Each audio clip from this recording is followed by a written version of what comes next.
This year on Great British Menu. There's no sauce pans. The nation's top chefs are striving to produce their finest hour on a plate. Read before you feed. The idea is brilliant. With 21st century dishes worthy of World War II veterans. I believed you worked at the Churchill War Room. I did, yes. Saw Churchill quite often, obviously. For a glorious banquet marking the 70th anniversary of D-Day at London's iconic St Paul's Cathedral, a bastion of British wartime resilience. From jubilant victories... Chris.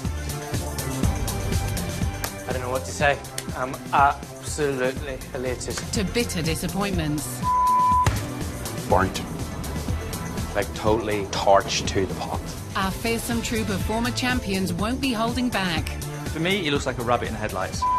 You would almost say a schoolboy era chef. Going head-to-head this week to represent the Northwest are Jason Atherton's protege, James Durrant. Working at that level is always going to give you that resilience to pressure, really, isn't it? Ambitious new chef, Mark Ellis. I am under pressure, there's only 2 minutes left. And returning contender, Mary Ellen McTague. I was here last year. It's helped me prepare a little bit better, I think. Who's hoping it'll be second time lucky. If she pulls this one off, I'll be really surprised. But she's facing 2 new competitors determined to stop her. It is an awful feeling when you put a dish up that you're not 100% happy with.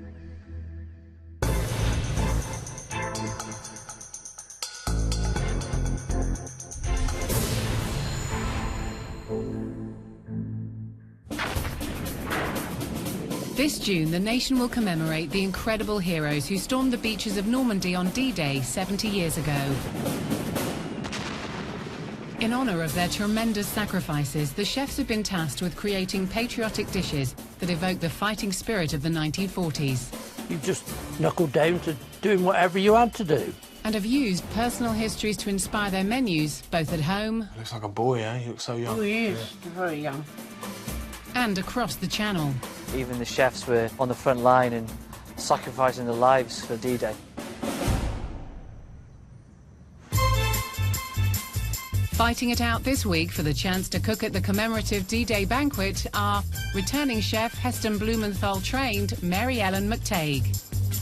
It's really great to be back this year, and I'm absolutely determined to get to the banquet this time. First-timer James Durrant, who's worked at Gordon Ramsay's 3 Michelin star restaurant and under a 2-time Great British Menu winner. I work for Jason Atherton, so I'm ready for the pressures of the Great British Menu kitchen. And ambitious newcomer Mark Ellis, who may lack the 3 Michelin star experience of his rivals, but is eager to make an impact in the competition. I'm here to work hard and win. Nothing else will do. Judging the chefs is a first-time veteran.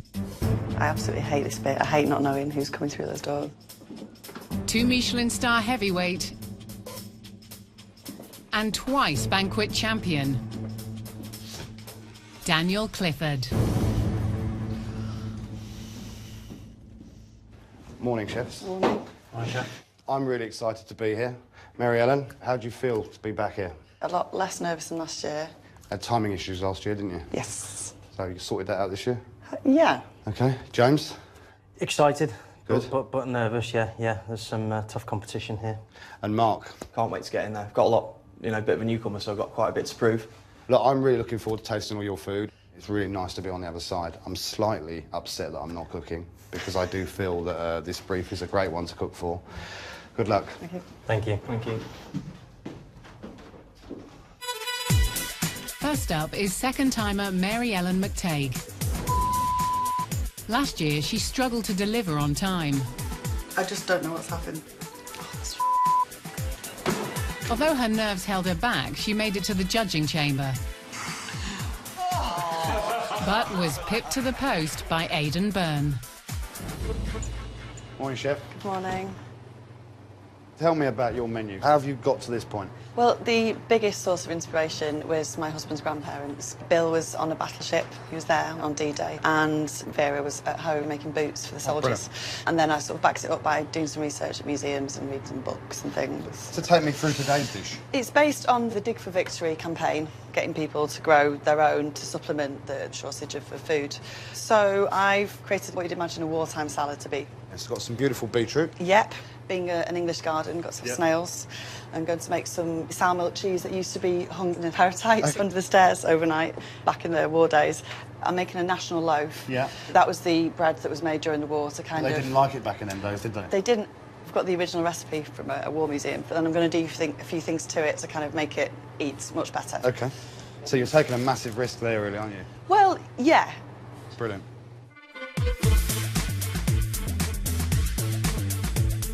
Mary Ellen's dish, Dig for Victory. She's seriously done her homework. I just hope she can deliver it. She's making cheese. She's making a bread that no one really likes. She's got her work cut out. Next up is newcomer James Durrant, who's worked in some of the toughest kitchens on London's highly competitive restaurant scene. Morning, Chef. Morning. So, what's your inspiration for the menu? Inspired by ration food, really. OK. We're starting with SPAM, so spiced pork, alien and mollusk. Spam, basically? Yeah, a little play on words and how I'm going to recreate it. So we've got the pig's head. Yep. I'm going to really slowly cook this with the spice, which is going to be cloves, honey, star anise, bay leaf, thyme. We'll deep fry them later. Leeks, I'm going to turn into a really nice buttery puree. The scallops are going to be kind of seared, a little bit of curry powder on them, just give that little bit of luxuriance to it. OK. I really want to celebrate what all them brave soldiers and women did all them years ago. You've got big boots to fill. I want to see blood, sweat and tears. Do Jason proud. Cook your socks off, boss. Cheers. James's dish, the SPAM, it really excites me, but scallops is quite sweet. Pork is quite sweet. It'd be interesting how this comes together because he's got such a simple box of ingredients. Finally, it's another new chef, determined Mark Ellis, who's out to impress with his unique, quirky cooking style. Take me through your inspiration for the menu first. Inspiration for the menu has been my nan and her personal food journey through the 40s onwards. First dish is Dig for Victory. So we've got some nice baby leeks, baby carrots, beetroots as well, and that's going to go with rabbit. We're going to confit the legs down and make a pressing of those. OK. And I'm going to make a parfait with the livers. As a bit of a twist, I'm also going to make a little bit of edible soil. So I've got some fantastic brown mushrooms. Lovely. Truffle, black olives. What's this little bad boy here? That is flavour enhancer. OK. Have you used this before, James? Nope, never. Does this box worry you? I think it worries Mark more. He's got a lot to do there, hasn't he? Yeah, he's got a lot of work, Yeah, I think. yeah. I think parfait is always a risky one, especially in the time. But I wish you the best of luck. Let's make sure you're digging for victory and not digging yourself a hole. Thank you, Chef.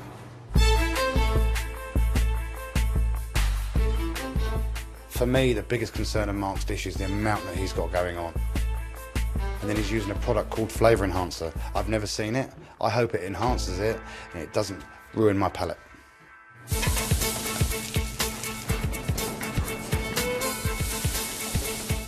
With tension high from the start, James is first to bring up the elephant in the room. The two Dig for Victories, guys, yeah? Yeah. It's kind of unavoidable. I mean, that was one of the biggest food campaigns of the war. Yeah. I managed to avoid it. Well, you did. Well done. I really enjoyed doing the research. My husband and grandparents have been absolutely amazing. Yeah, I mean, it wasn't until I started really digging and research I actually found out it was on my doorstep, really. My wife's granddad was one of the first on the beaches. Right. So it's just incredible, isn't it? Yeah, unfortunately he's not here today, but she gave me a picture of him. I mean, he was 17, I don't think I could imagine being that young and signing up and risking your life, really. I think we had the same idea. Aww. That's my nan. My nan's been my inspiration throughout my life, really. I brought one as well. That's my father-in-law, and that's my husband's nana, Vera, and that's Bill, and they're ace. Love them. Fantastic. Ace, table 4, please. Returning contender Mary Ellen is head chef at Aubrey in Prestwich, Manchester. She serves modern European dishes, but while working in 3 Michelin-starred Heston Blumenthal's development kitchen, she spent a lot of time studying historical food. All the food I've looked at up to now has been sort of 17th, 18th century, 19th century, so this is a new era for me to look at, but it's been really fascinating. Luckily for this year's brief, the source of her inspiration was close to home. This is Bill's Navy picture. Yes, that's right. Her husband's grandfather Bill was a gunner on a small destroyer during the D-Day landings, and with the help of his wife Vera, Mary Ellen has really done her homework. He was 17 and a half, you see, when he went into the Navy. They escorted all these big battleships, just try to get the beaches clear for them. I was in the shoe factory. We used to make army boots. I can remember, you know, a shortage of things. But, I mean, we had a little garden and we used to grow things, like perhaps have a little bit of lettuce.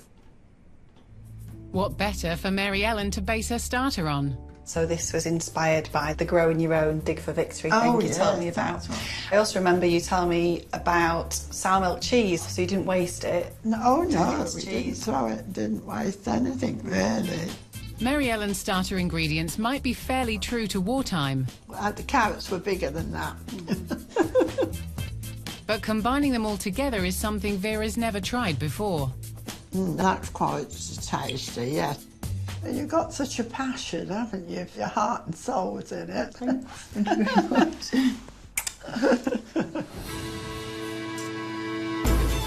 Back in the kitchen, Mary Ellen's Dig for Victory salad is far from finished. I was here last year, and that was really, really tough. I don't expect it's going to be a whole lot easier this year, but it's helped me prepare a little bit better, I think. Sounds like you've prepared quite well. You've got loads going on with that starter. Yeah, I've done a lot of research. Yeah. She's peeled her baby vegetables, but is still busy making her sour milk cheese, preparing snails, and making salad cream. She also needs to get Britain's most hated bread in the oven. How are we getting on? Good, just about to make the national loaf. So we've got stone ground wholemeal flour, potato flour, which was the thing that they bulked out the national loaf with, also the thing that makes the loaf not so delicious. This is a massive risk. Well, this is what I imagine. I imagine people were sent home with their national loaf and then did stuff to it to try and make it more edible for the family, because it was horrible. It was horrible. I love the fact that Mary Ellen's made the national loaf. Let's just hope she can bring it into the 21st century and it adds something to the dish instead of hinders it. Mary Ellen's not the only one trying to bring wartime food into the 21st century. Jason Atherton protege James's SPAM dish of spice, pork, allium, as in onions and leeks, and mollusks, as in scallops, is a modern twist on the tinned ham ration packs the D-Day soldiers would have had. For me, they didn't have a lot then, so it's time for us to show them what we can do from now and really spoil them. You've worked with Jason Atherton. Yeah. I think helps you any? You've been in the same situation, you know, you've worked at the highest level you can get. So I think working at that level is always going to give you that resilience to pressure, really, isn't it? Yeah, it definitely helps. Well, sardines on toast. With his Michelin star training, 2 years ago, Northwest-born James moved to Andover in Hampshire to open the Plough Inn, but he hasn't lost any of his ambition. I think it'd be really foolish for the other chefs to underestimate me. Having worked with Gordon Ramsay, having worked with Jason Atherton, has put me in a position where I think I can win it because I've got that edge. And I want a dish on the banquet. James was surprised to discover his wife Louise's grandfather had played a role in the D-Day landings. Obviously, it was a very harrowing experience, being in the thick of it on the front line. I think one thing he did say, eyes in mud and bullets. He was just lucky to be alive through a lot of it. They put their lives on the line for our future, basically, aren't they? Yeah, definitely. Very proud of him. I remember him saying that they sometimes went without food for a week, and they had ration packs. Yeah. It's just a real humbling experience to be able to hear how tough it was. What have we got here? OK, well, this is the starter. I want to look at really kind of spoiling these guys and thanking them, basically, for creating our future. It's got a really good flavour to it. Yeah? Yeah. That's lovely. You know, they made the most of the food they had then. We make the most of the food we have now. I think that's really... Yeah, it's really nice. Yeah. Yeah. 17 years old? Yeah, 17 years old. Quite sends shivers just thinking about it. Yeah. So how do you feel to be given the opportunity to cook for people like this? It's great. I mean, it's fantastic. Experienced James has moved on to moulding the spicy meat from the pig's head into balls. So you've got some shallots here? Yeah, they're just going to give a little sharpness to cut through the fat and richness of the pig. Leek puree's cooking. That's going to blend in a minute. Nearly there. James's pig's head. Let's hope he's tasting as he goes, because if it's too salty, it will ruin the dish. Keen to impress is newcomer Mark. You got a lot going on, Mark. You confident you're going to get it all done in time? Yeah, I'm really, really confident. He's the busiest chef in the kitchen, making rabbit liver mousse and a rabbit compression for his Dig for Victory dish that also includes carrots, beetroot, and a technical edible soil with today's most controversial ingredient. The problem you've got with flavour enhancers, you start using words like enhancer or E-numbers and things like that, and people start getting really worried, thinking that it's all sort of artificial and created in a lab by some mad scientists. And the fact of the matter, it isn't. What's it made from? It's lots of really earthy tones, so it's loads of sort of dried mushrooms, varieties of mushrooms. One pal Louise, one rib. Yes, yes. Mark uses modern techniques and ingredients on a daily basis as head chef at the 1851 restaurant at Peckforton Castle in Tarporley, Cheshire. Got more edible sandwich? And has a highly regarded 3AA Rosette rating to show for it. The accolades keep coming. If people don't know what I'm about, they're going to be quite surprised with what they see. I can't wait to blow everyone's socks off. He's got the full support of his grandmother Winifred and great-uncle Alan, who've been sharing their wartime memories with him. I was 6 when the war started, Mark, and 12 when it finished, so really we were only children. Yeah. But it's how much you took in, watching your parents, what they did. And learn to cook, for example. Yes. Everything was rationed. You only got so much, which had to last you, and it only got so much meat. Yeah. So a lot of rabbit was used. Oh, that's good. Yeah. Mark knows rabbit was a staple meat during the war because his grandmother Winifred ate it, but she wouldn't have eaten the livers as a mousse. Oh, that's lovely. Good. Tasty.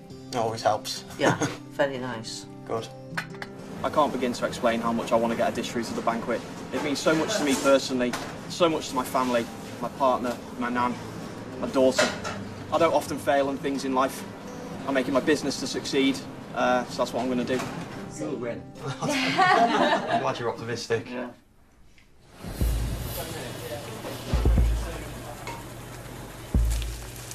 With plating up approaching, Mark is under pressure. Mark, your stock's overboiling, boss. Mark's got a lot going on. Let's just hope he can pull it all together. The ambitious first-timer is ready to precision pipe his rabbit liver mousse, quirkily presented in plant pots. Oh, quite lively, this one. He squeezed that parfait out. It's going everywhere. He looks really nervous. There's a lot of style there. Let's hope it's got substance as well. You're all right there, Mark? Yeah, just having a bit of a disaster with the mousse, but I'll get over it. It's all over your hair. Is it? Where? All everywhere. Right. Careful, you might ruin your hairstyle. Luckily for Mark, returning contender Mary Ellen is first up. She's researched the brief, finding original recipes, but knows the importance of starting the week strongly. Her Dig for Victory salad kicks off with sour milk cheese, then croutons of her controversial national loaf. Nearly there? Nearly there. She adds baby herbs, baby beetroot, and yellow baby beetroot. You happy with everything you've done? Yeah, I think so. Just hope Mr. Clifford thinks so too. Yeah. Last on are cooked snails and dots of the British favourite, salad cream. Is this your finest hour? Close. Close. She set the bar. She set the bar. Yeah. First Dig for Victory up, boys. Let's go and taste it. Lovely. Looks beautiful, doesn't it? Yeah. These are the baby beetroots. You just cook these naturally? Are they pickled? They're not pickled, no. So the pickle is just in the vinaigrette that's on the outside. For me, the veg could have been seasoned and cooked a little bit more. Yeah. These are the snails. They've been braised on just white wine garlic. Snails lice. Would Vera be proud of that cheese? Hopefully she would, yeah. Cheese is quite rubbery for me. Do you think this hits the D-Day brief? I do, absolutely. It is Dig for Victory, isn't it? It's a garden salad, we've got garden vegetables, you've got the snails. The national loaf, is this how you wanted it? Yeah. I like what she's done with the bread. It's got a nice crunch to it. But when the dish is put down, yeah, how are people going to know that's the national loaf? Well, I suppose they're not. Do you think people are going to know that's national loaf? No, I think it needs to be more pronounced. It needs to be on the menu so people understand. Do you feel this is one of your stronger dishes? No, I think the big ones are yet to come. Okay. Obviously, I like mine better. What would you mark this dish? Maybe 6. Okay. 7 out of 10 for me. 7 out of 10 for me as well. Hi. Was he brutal? No. Go easy, But, go well, easy on that's you. later. It's not going to be brutal in there. It's going to be brutal when he gives the scores. Right. Next up is experienced newcomer James, with his spiced pork, allium and mollusk dish. SPAM. Very nice. Wow. I had it made for me. What's this? It's a little poem to help kind of explain my dish, really. Now, Jackson had his acorns and Grant his precious rye. Teddy had his poisoned beef, worse you couldn't buy. The doughboy had his hardtack without the navy jam. But armies on their stomachs move, and this one moves on spam. Spice, pork, allium and mollusk. Very clever. Thank you. He starts his plate with allium in the form of leek puree, then adds deep-fried balls of star anise spiced pig's head, scallops, confit baby leek. Are you nearly there? Yeah, we're nearly there now. And finishes the plate with a pork vinaigrette. First dish up, Chef. How's Yep. it feel? I'm happy with what's on the plate. Does this honour the D-Day veterans? I certainly hope so, yeah. Let's go and try it. Excellent. Tin ham was a big staple of the ration diet on the front lines. I changed the ingredients and just recreated something that shows off what we're all about in the restaurant world today. Yep. I think the veterans will understand the story that this is trying to tell. Yeah. Ta-da! Are you happy with the pig's head? Yeah. That's nice. Beautiful flavour. Yeah, very good. You get a lot of star anise there, don't you? Yeah. And what about the scallop? Yes, came in amazing fresh this morning, so. Scallop's a little bit overdone for me. Altogether, do you honestly think the dish is working? I'd say so, yeah. He's brought a lot of really nice combinations together, I think, on that plate. It has. My biggest worry now after tasting it is it may be a bit heavy, maybe a bit rich. Strong 8 for me, I think. Yeah, strong 8. Strong 8.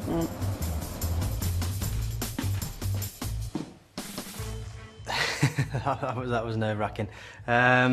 Initial thoughts, really, I don't know. He's not giving anything away. Last up is determined Mark, who still has plenty to do for his dig for victory. He's added baby leek, baby carrot and onion to his rabbit mousse flower pots and finishes them off with flavour-enhanced edible soil. Under pressure, there's only 2 minutes left. While frying off his rabbit compression, he places his flower pots on plates. Minute up to my eyeballs here. Next on is his rabbit leg compression, charred baby leek, rabbit loin, and finally crispy pancetta.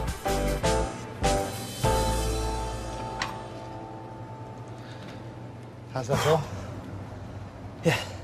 Done. So the big question, Chef, will victory be yours? I'm quite optimistic with this dish.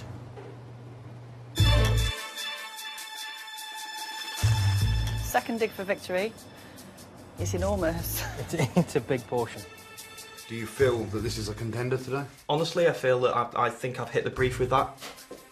I think he's really got to grips with the brief. He's really got on board with the dig for victory. I mean, he's got the soil, he's got the vegetables, and rabbit was a big popular staple in the countryside.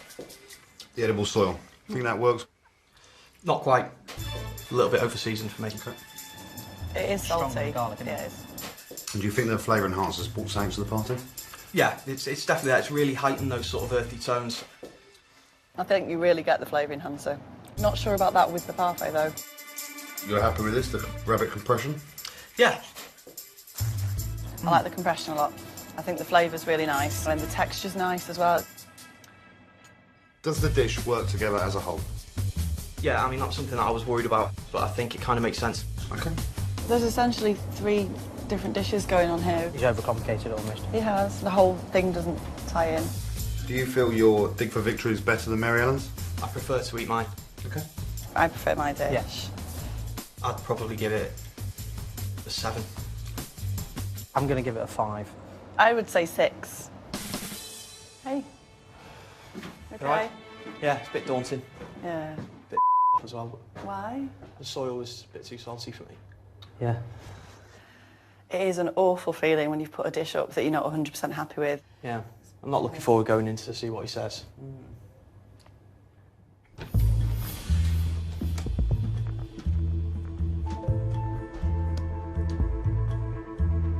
Mary Ellen, I'm going to start with you. Your dig for victory salad. I think the snails were cooked perfectly. The homemade cheese tasted nice. And the national loaf. Big risk there, but I think once you'd fried it, it tasted really nice. However, I think the beetroots could have been cooked a little bit more. I really appreciate all the hard work that you've put into this. But the journey that you've taken, it doesn't really represent itself on the plate. I can't see the story. James, your SPAM with spiced pig's head and roast scallops. I think the poem was clever, and I think it really told the story on the plate. I thought the scallops were cooked perfectly. The pig's head pork balls, I thought they were really nice. But it's a really rich dish. I just think it needs a slight bit more acidity. Mark, for your dig for victory with rabbit, edible soil and allotment veg. I liked the compression. The parfait, it tasted really nice. The plant pot was a brilliant idea. But with the rabbit next to it, I thought it was two completely different dishes that didn't really work together. But my biggest problem was it was far too salty. Once I'd had some of the soil, it completely destroyed the dish for me. Mary Ellen, for your dig to victory salad.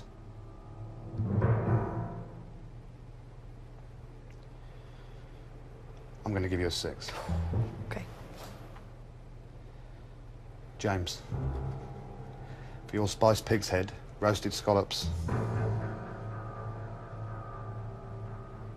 I'm going to give you an 8. Mark, for your dig for victory.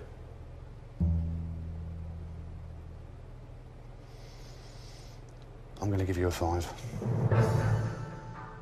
It's not a great start, but I've been in your shoes, and I'm sure you can pull it back.